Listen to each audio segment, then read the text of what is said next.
quero convidar você a abrir a sua Bíblia.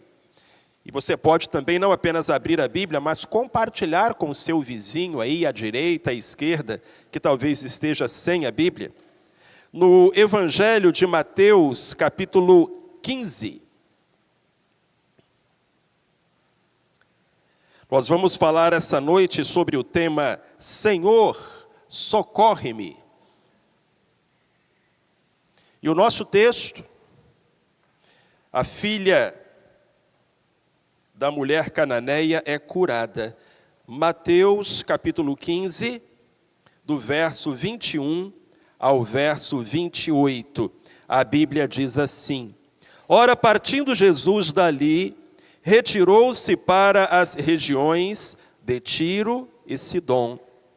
E eis que uma mulher cananeia, provinda daquelas cercanias, clamava dizendo: Senhor, filho de Davi, tem compaixão de mim, porque minha filha está horrivelmente endemoniada.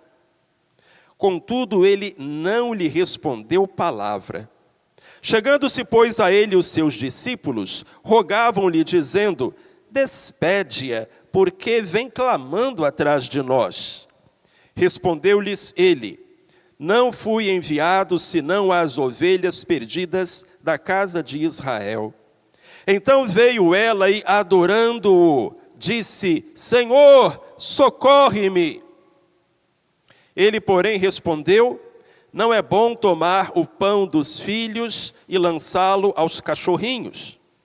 Ao que ela disse: Sim, Senhor, mas até os cachorrinhos comem das migalhas que caem na mesa dos seus donos. Então respondeu Jesus e disse-lhe: Ó mulher, grande é a tua fé, seja-te feito como queres. E desde aquela hora a sua filha ficou sã. Bendita seja a palavra de Deus, lida aos nossos corações. Senhor, socorre-me. Essas duas palavras foram lançadas aos pés de Cristo por uma mulher que havia chegado ao limite das suas forças. Aquela mulher aproximou-se do Salvador e jogou aos pés dele essas duas palavras. Como quem joga toda a esperança, como quem joga tudo aquilo que se passa na sua alma e no seu coração. Ela não era mais capaz de dar um passo. Ela não era capaz de lutar mais um dia. Ela havia chegado ao limite das suas forças. Ela estava por se derrotada. Então, na sua aflição, lançou aos pés de Cristo aquelas duas palavras, como quem lança tudo o que tem: Senhor, socorre-me. Jogou as duas palavras aos pés de Jesus e se jogou junto, prostrou-se, adorou, se entregou: Senhor, socorre-me. Uma oração que era mais um gemido, uma expressão do fundo da alma, uma declaração de extrema necessidade. Sabem, há momentos na vida em que nos vemos numa condição parecida à condição daquela mulher. O sofrimento é tão grande, a luta é tão prolongada, que nós percebemos que não temos mais o que fazer, que não sabemos o que fazer, seja por dificuldades na nossa vida, seja como no caso daquela mulher, por dificuldades na vida de um ente querido, de uma filha, de um esposo, de uma mãe. Então nós nos deparamos com Cristo, e incapazes de expressar qualquer outra afirmação, tudo que nos resta é dizer: Deus, me socorra, me ajuda, tem compaixão de mim. Talvez enquanto eu falo isso, você se lembre de algumas passagens assim duras na sua vida, em que isso aconteceu, em que você se sentiu como aquela mulher se sentia. Talvez enquanto eu menciono essas palavras, você se identifique e fale: pastor, eu atravesso hoje uma fase na minha vida, um momento na minha caminhada, em que eu me sinto como aquela mulher se sentiu. Então será interessante nós acompanharmos a história dessa mulher para aprendermos com ela que há socorro, livramento e graça, que há milagre, transformação e paz quando nós nos dirigimos a Jesus de Nazaré. Vamos acompanhar essa história. A sua Bíblia está aberta aí em Mateus capítulo 15. E a primeira coisa que você percebe é que Jesus estava nas regiões de Tiro e de Sidom. Cristo, pela primeira vez em seu ministério, e pela única vez em seu ministério, estava fora da terra prometida. Estava fora de Israel. Ele estava nas regiões de Tiro e de Sidom. Na época, esse lugar era conhecido como Fenícia, hoje é conhecido como Líbano. Fica ao norte de Israel.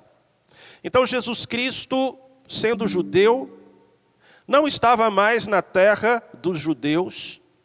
Ele havia ultrapassado a fronteira, estava em outro país, em território pagão.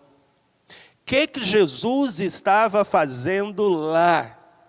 Os evangelhos nos dão a explicação de que Jesus tinha ido ali para a região do Líbano para dar um tempo, para esperar que as coisas esfriassem, porque a oposição ao seu ministério havia crescido de uma maneira intensa. O rei Herodes, que já havia mandado matar João Batista, estava interessado em alguma aproximação com Cristo. Os fariseus, os escribas, os saduceus, os líderes religiosos estavam interessados em alguma aproximação com Cristo, mas não para adorá-lo, segui-lo, escutá-lo, mas para dar cabo à sua vida. E Jesus sabia que aquela não era a hora dele morrer. Jesus fazia as coisas com muito planejamento, e ele sabia que havia uma missão a ser cumprida. Ele tinha que morrer em Jerusalém, e numa cruz, no nosso lugar, para que as profecias se cumprissem. E isso tinha que acontecer depois que ele houvesse preparado os seus discípulos, os seus apóstolos, para que eles levassem adiante o conhecimento da palavra de Deus, depois que ele voltasse aos céus. Então Jesus sabia que aquele não era o momento dele morrer, então ele pegou os seus discípulos e foi para fora de Israel, em uma terra gentia, para que as coisas esfriassem 1 semana, 2 semanas, então ele voltaria. Era isso o que Jesus estava fazendo lá. Essa era a razão. Só que essa razão, meus irmãos e minhas irmãs, trazia consigo uma limitação. Jesus não estava ali, no Líbano, para pregar. Ele não pregou nenhum sermão ali. Ele não estava ali para operar milagres, para curar enfermos. Ele não queria chamar a atenção. Ele queria passar despercebido, porque ainda não era a hora do evangelho ser pregado aos gentios. Ele estava preparando os apóstolos, que eram judeus, e que como judeus tinham toda uma herança cultural e bíblica, todo um background com o qual eles poderiam interpretar o evangelho e passá-lo adiante. E aí quando você chega no final do evangelho de Mateus, aí sim você vai encontrar o Cristo ressuscitado dizendo aos seus discípulos: vão por todo mundo, preguem o evangelho a toda criatura, começando por Jerusalém, Judeia e Samaria e até os confins da terra. Mas ainda não era a hora disso. Então havia uma razão para Jesus estar ali, no Líbano, e havia uma limitação. Jesus não estava ali para curar, para ensinar, para operar milagres. Jesus estava ali para dar um tempo, para esperar que as coisas esfriassem, e então ele pudesse voltar ao território de Israel. Mas é aí que a história começa a ficar boa. Porque ali naquela região havia uma mulher. E essa mulher se via às voltas com um verdadeiro drama. A Bíblia diz que era uma mulher cananeia. Quando os outros evangelistas, Lucas e Marcos, contam a mesma história, chamam aquela mulher de mulher cirofenícia. Ela era cananeia de origem. A sua raça, os seus descendentes, os seus antepassados, eles eram cananeus. E Ciro-Fenícia era a região em que ela vivia. Então, onde hoje é a Síria, onde hoje é o Líbano, era naquela região que ela estava. Uma mulher que não tinha conhecimento nenhum sobre Bíblia, sobre o Deus de Israel, uma mulher com certeza politeísta, adorava vários deuses, acreditava em vários deuses, porque assim eram todas as religiões naquela época, à exceção da religião de Israel. Uma mulher provavelmente idólatra, que tinha dentro da sua casa muitos altares, muitos nichos com muitas imagens, mas todos os seus deuses e todos os seus ídolos não haviam conseguido resolver o seu problema. E qual era o problema daquela mulher? Uma filha endemoniada. Pior, terrivelmente endemoniada. É provável que se tratasse, meus irmãos e minhas irmãs, de um espírito de enfermidade, porque a história termina dizendo que a menina foi curada.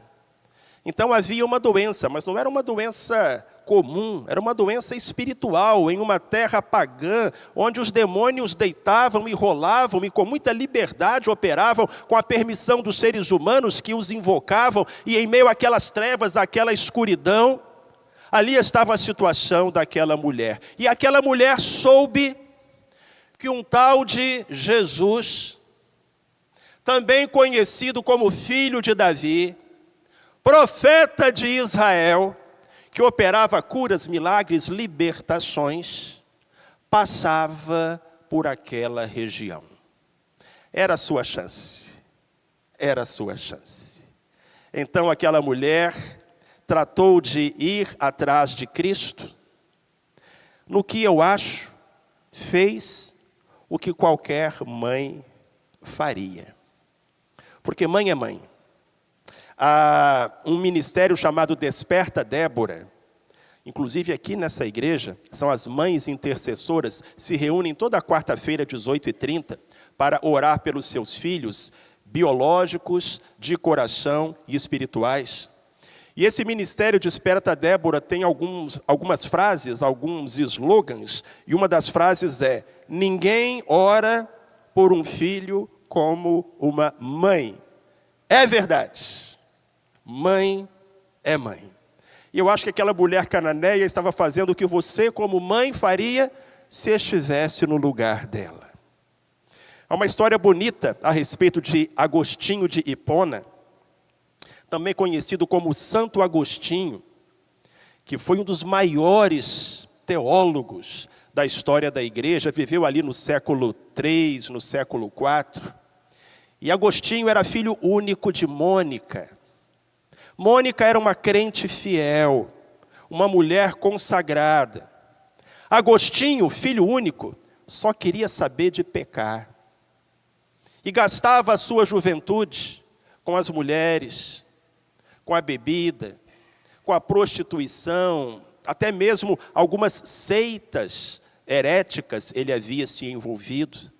E Mônica, sua mãe, ia à igreja para orar e dobrava os joelhos e chorava e orava e chorava, dia após dia, pela conversão do seu filho pródigo. Um dia, o bispo de Milão, chamado Ambrósio, entrou no templo e viu aquela mulher que se derramava em choro. Sentou do lado dela, ouviu a sua história. E aí Ambrósio disse o seguinte para Mônica: vá em paz, mulher, e fique tranquila, porque é impossível que se perca o filho de tantas lágrimas. Se você é mãe, eu quero repetir para você essa noite as palavras que Mônica ouviu. Vá em paz, mulher, e fique tranquila, porque é impossível que se perca o filho de tantas lágrimas. Agostinho não apenas se converteu, mas se tornou um dos maiores vultos, escritor, filósofo, bispo. Ele dedicou a sua vida a Deus de uma forma tal que ainda hoje impacta gerações.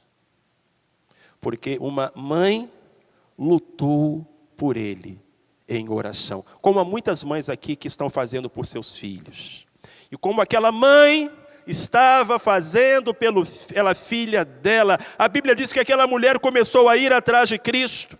Cristo andava acompanhado dos apóstolos. Aquela mulher o acompanhava e dizia: Senhor, filho de Davi, tem compaixão de mim, que a minha filha está horrivelmente endemoniada. Então aquela mulher tinha uma oportunidade.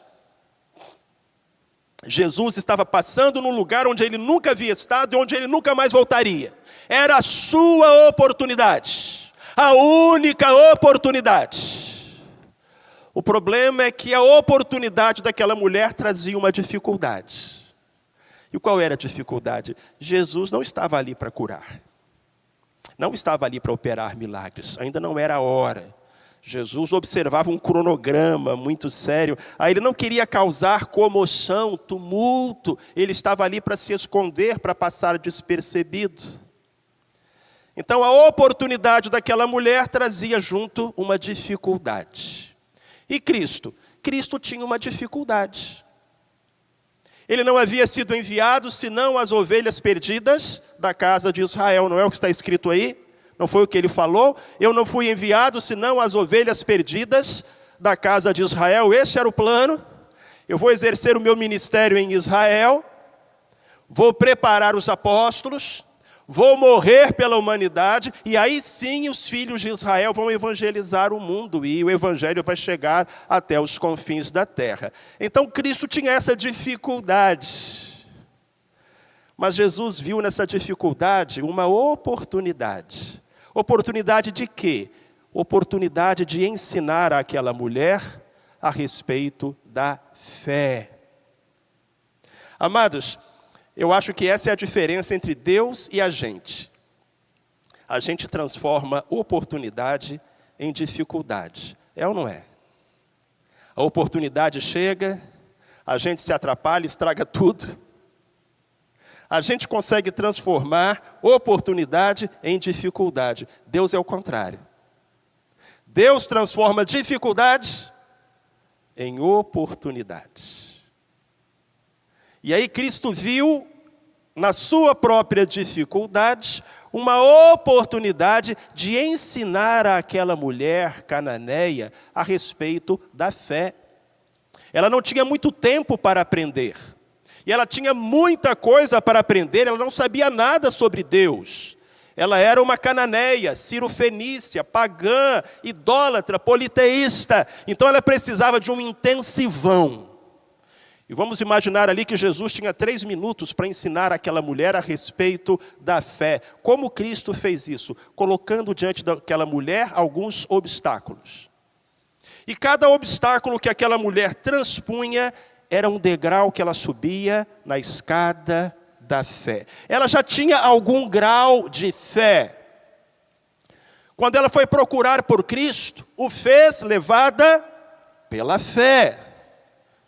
Era bom para começar, mas não era suficiente. Talvez aquela mulher tivesse em Cristo a mesma fé que ela tinha nos seus deuses, nos seus ídolos. Então Jesus olhou para ela e disse: para começar tá bom, mas a gente vai precisar fazer um intensivão. Você já viu um rio represado? Irmãos, como é que a gente faz para encorpar um rio? Existe um rio, mas ele tem muito pouca água. Como que a gente faz para encorpar um rio? A gente represa ele. Coloca um obstáculo na frente dele. E as águas vão se acumulando e uma hora acabam passando por cima desse obstáculo e o rio ficou maior e mais largo, não é assim? Dessa maneira, Cristo fez com a fé daquela mulher. Cristo represou a fé daquela mulher, colocou alguns obstáculos. E cada obstáculo que aquela mulher teve que transpor, fez com que a sua fé crescesse. E no final, Jesus disse a ela: mulher, grande é a tua fé. Jesus não disse isso para ela no começo. Disse para ela no final. E você? Está preparado? Está preparada para um intensivão de fé essa noite? Para aprender como aquela mulher aprendeu? Amém? Então olha só, 3 obstáculos que aquela mulher precisou transpor. e que a levaram a crescer na fé. O primeiro obstáculo foi o silêncio de Deus. Como está escrito aí na sua Bíblia? Como você lê? Jesus ia caminhando, a mulher ia atrás dele gritando, meu Senhor, Jesus, filho de Davi, tem compaixão de mim, minha filha está terrivelmente endemoniada. O que Jesus respondeu àquela mulher? Nada. Você já passou por uma experiência semelhante? Você ora, dobra os joelhos, derrama lágrimas, clama, grita, geme, e os céus permanecem em silêncio. O que você faz diante do silêncio de Deus? Filho, filha, o que aquela mulher fez diante do silêncio de Deus? Ela desistiu? Ela amaldiçoou, blasfemou, ficou amargurada? O que ela fez? A Bíblia diz que ela perseverou. E quando ela perseverou, subiu um degrau na escada da fé. Perseverança. Deus, com o silêncio dele, está querendo ensinar a você a virtude da perseverança. O pessoal aqui da igreja sabe que eu já falei várias vezes. Qual é a única coisa mais importante do que orar? Continuar orando. Porque Deus honra a perseverança. Ele disse, pedi e dar-se-vos-á, buscai e achareis, batei e abrir-se-vos-á. Perseverança. O segundo obstáculo que aquela mulher teve que transpor foi a imperfeição da igreja. Quem é a igreja? São os discípulos. São os seguidores de Cristo. E os seguidores de Cristo, às vezes, acertam. São uma bênção. Mas tem horas que só a graça. Meus irmãos e minhas irmãs. Por exemplo, naquele dia, os apóstolos não estavam no melhor da sua performance espiritual. Porque quando aquela mulher veio atrás de Cristo, clamando, expondo a sua necessidade, eles ficaram tocados, eles se compungiram e disseram para o mestre, mestre, atenda essa mulher, faz o que ela está pedindo. Foi isso que eles fizeram? Como você lê na sua Bíblia? O que eles pediram a Cristo? Despede-a. Eles não pediram a Cristo, atende-a. Eles pediram a Cristo, despede-a. Mestre, manda essa mulher embora, pelo amor de Deus, que mulher chata. Quem ela pensa que é? Uma cananeia, uma pagã. Ela não é filha de Abraão. E a gente está aqui na encolha, tentando passar despercebido, ela vai estragar o nosso disfarce. Mestre, ela está chamando pelo seu nome, te dizendo, filho de Davi, Senhor, manda essa mulher embora. E é triste quando você está procurando por Jesus e os seguidores de Jesus, ao invés de levar você até Ele, te espantam, te afugentam. Mas isso acontece. Porque, como eu disse, a igreja é uma bênção, mas não todo dia. Não toda hora. O que é que aquela mulher fez? Ela teve foco. A Bíblia não fala que ela respondeu para os discípulos. A Bíblia não fala que ela discutiu com os discípulos. A Bíblia não fala que ela se voltou para os discípulos e falou, nunca mais bota os pés nessa igreja. A Bíblia diz que ela continuou indo atrás de quem? De Jesus. Olha para mim, presta atenção. Seu problema não é com os discípulos de Cristo, seu problema é com Cristo. Sua luta não é com os discípulos de Cristo, sua luta é com Cristo. A Bíblia diz assim, fitando os olhos em Jesus, autor e consumador da nossa fé. Ah, meus irmãos e minhas irmãs, há muitos que estão fora da igreja, há muitos que estão fora dos caminhos do Senhor, porque se decepcionaram com os discípulos de Cristo. Olharam na direção errada. Tinham que ter olhado para Cristo, porque Cristo não decepciona. E Ele está te ouvindo. Não é pelo fato de que Ele não está falando, que Ele não está ouvindo. Coloque isso na sua cabeça. Não é porque Jesus não estava respondendo àquela mulher que ele não estava ouvindo aquela mulher. Não é porque Deus não está falando com você que ele não está ouvindo o que você fala com ele. Então, primeiro, perseverança. Segundo, foco. Não se distraia. Mantenha os olhos em Jesus. Seu problema é com Jesus, sua luta é com Jesus, sua história é com Jesus. Amém. Amém. Você toma posse disso, você entende, coloca em prática na sua vida. Você não vai mais deixar o diabo te fazer de bobo. Foca em Cristo. Foca em Cristo. Aquela mulher não foi discutir com os apóstolos, não deu os ouvidos aos discípulos. A Bíblia não diz que ela procurou os discípulos, a Bíblia diz que ela procurou Cristo. O terceiro obstáculo que aquela mulher precisou ultrapassar, terceiro e último, o seu próprio orgulho. Foi o último e talvez o mais difícil. 2 obstáculos estavam do lado de fora, mas o último estava do lado de dentro.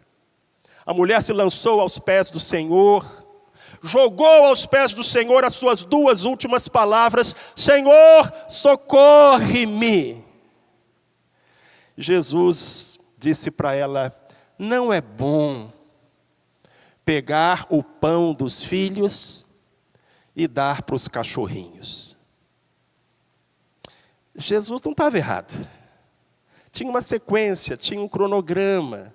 Aí ele primeiro precisava levar a palavra aos filhos de Israel, que tinham o conhecimento bíblico, tinham o preparo para aí sim escrever o Novo Testamento, e escrever os evangelhos e as cartas, e sair e pregar.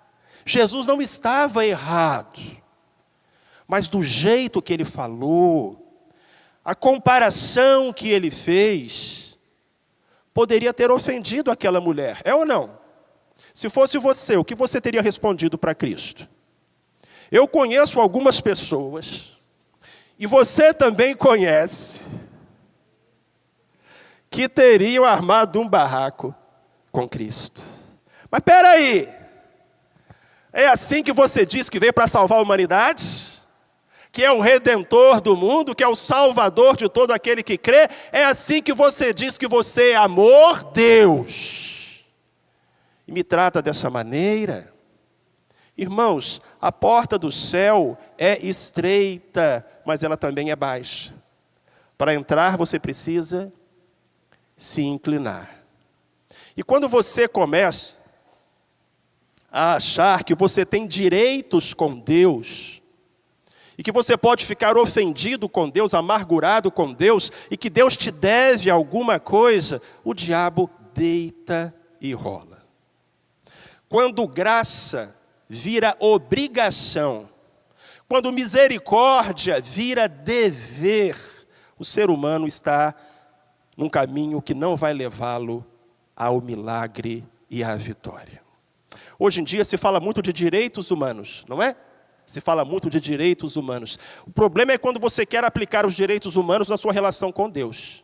Deus, eu tenho os meus direitos. Filho, filha, sabe qual é o direito que você tem diante de Deus? Você tem o direito de ser jogado no inferno. Porque a Bíblia diz: todos pecaram e destituídos estão da glória de Deus. Você tem o direito de ser lançado no lago de fogo eterno, preparado para o diabo e seus anjos. Aquela mulher não exigiu, aquela mulher não brigou, não sapateou, não bufou, não fez cara feia, não cuspiu. Meus irmãos, que resposta! Que resposta! É verdade, Senhor. O Senhor está certo. Eu não sou uma israelita. Eu não cresci à mesa. Eu não cresci na família de Deus. Eu não tive, como os judeus tiveram, o privilégio de ser descendentes de Abraão, de Isaque e de Jacó, e de aprender com Abraão, Isaque e Jacó das tuas verdades. Eu sou uma cananeia. Nunca servi ao Deus que vocês servem. Eu tenho ídolos na minha casa. Foi assim que eu aprendi. Essa é a minha história. Mas, Senhor, até os cachorrinhos comem das migalhas que caem da mesa dos seus donos. A vocês, judeus, estão à mesa. Vocês são o povo de Deus, estão à mesa. Mas até uma migalha que cair da mesa de Deus vai me fartar. Sabe por quê? Porque Deus é tão grande que até as suas migalhas saciam. Agora, você precisa saber de uma coisa: Deus não dá migalhas. Deus dá o melhor. O apóstolo Paulo nos lembra essa verdade, lá em Romanos, no capítulo 8, que grande capítulo, não é? A carta de Paulo aos Romanos, capítulo 8, a partir do verso 31. Um texto lindo, você pode abrir a sua Bíblia e me acompanhar na leitura. Que diremos, pois, a estas coisas? Se Deus é por nós, quem será contra nós? Agora olha só.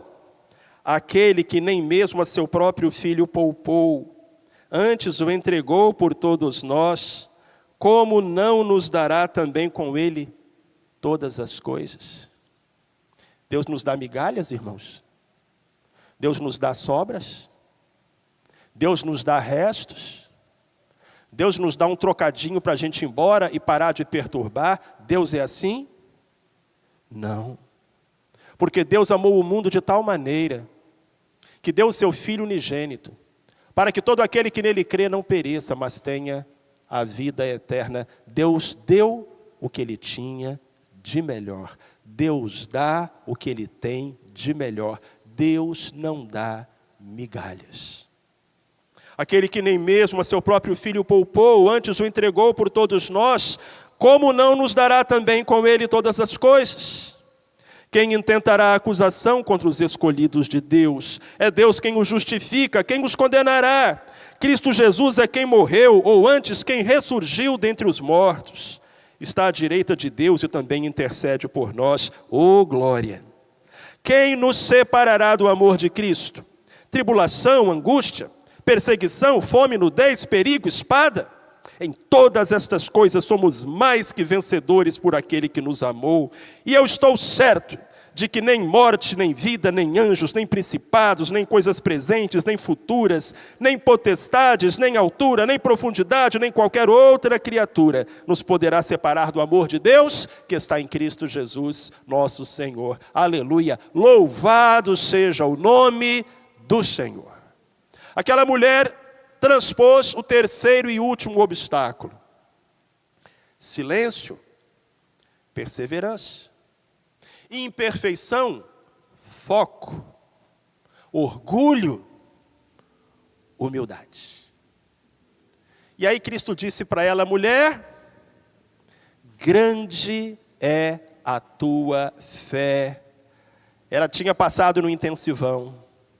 Ela agora tinha a sua fé depositada em Cristo.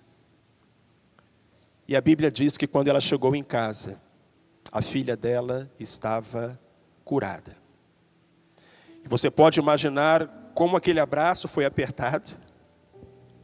E como aquelas lágrimas foram diferentes. O socorro de Cristo. O socorro de Jesus. Então eu queria concluir falando 3 coisas para você a respeito do socorro de Jesus. A primeira, o socorro de Jesus nos acolhe. Não há preferidos para Deus.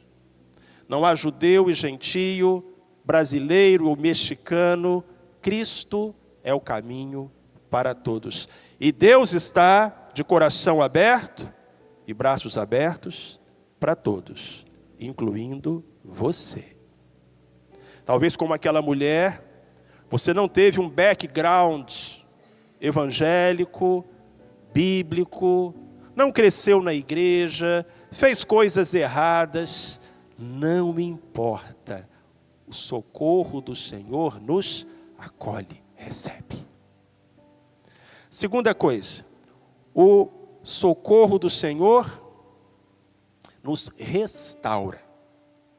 Jesus restaurou a saúde de uma menina e a alegria de uma mãe. Jesus restaurou a paz de uma família, porque é isso que Ele faz. Ele restaura, conserta. É isso que Deus tem feito desde o capítulo 3 de Gênesis até hoje. Ele mesmo, Cristo, falou: eu vim para buscar e salvar os que se haviam perdido. E se você precisa de conserto, de restauração, de milagre, de mudança, é a Jesus que você deve procurar. Terceira e última coisa que eu queria dizer para você: o socorro do Senhor nos livra, nos liberta. Irmãos, não foi só a menininha que foi liberta do demônio. A mãe também foi liberta. Foi liberta porque a partir daquele dia, ela não estava mais sob as trevas do paganismo, de uma religião equivocada. Agora ela sabia que o Salvador é Jesus. E provavelmente aquela mulher foi a primeira cristã do Líbano. Existe uma igreja próspera no Líbano, muito antiga e resiliente. Vários brasileiros têm ancestrais libaneses e eles vieram para cá e eles trouxeram a sua fé cristã.